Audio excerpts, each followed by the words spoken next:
What if the most powerful revolution didn't come from a protest or a political speech, but from the trembling voice of a poet standing in front of a microphone, exposing every scar like it's a roadmap to healing?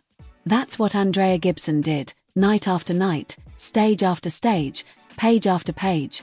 Not for applause, not for praise, but because the truth demanded a witness. Andrea didn't just write poems, they bled them, whispered them, screamed them when the silence got too loud, and gave them away like bandages to strangers aching in invisible places. Their words weren't written for textbooks or critique, but for the person in the back of the room who hadn't spoken in weeks, for the teenager clutching headphones trying to survive another day, for the broken heart that thought it would never be seen. If you've ever felt like your identity was too complicated for this world to understand, Andrea saw you, fully, fiercely, and without flinching. Their poetry wrapped its arms around every identity that mainstream language abandoned. Non-binary, queer, depressed, grieving, afraid, beautifully human. Their verse shattered stereotypes and stitched together communities, using metaphors not as decoration but as lifelines. And every time they took the stage, it wasn't performance, it was testimony. A testimony that the human spirit could endure anything as long as someone dared to name the pain out loud. Andrea's poems weren't easy to digest, but they weren't meant to be. They were mirrors and machetes, slicing through comfort to get to the heart of what's real. And yet, even in their rawness, there was overwhelming tenderness, a gentleness that told you healing doesn't have to be pretty, it just has to be honest.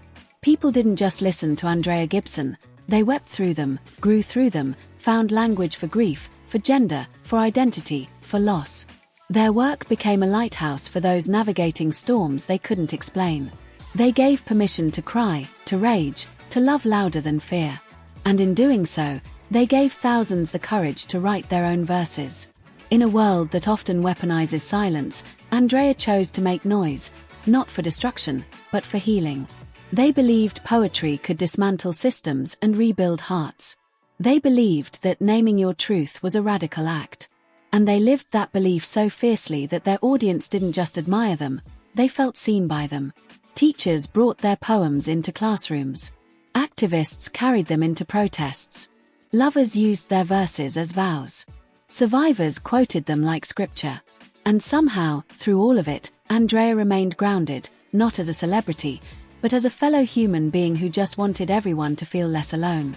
Their legacy is not carved in granite but inked in journals, whispered in support groups, tattooed on arms, and remembered every time someone finally says, "This is who I am," without apology.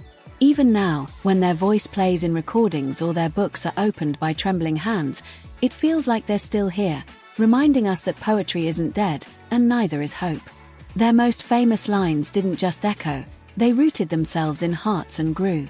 They taught us that gender isn't a box, love isn't a shame, and grief isn't weakness. They showed us that surviving is art, and sometimes, the bravest thing you can do is simply speak. The absence they leave behind is enormous, but so is the path they carved for us to keep walking. Because the truth is, Andrea Gibson may have been one person with a microphone, but they created a chorus of courage.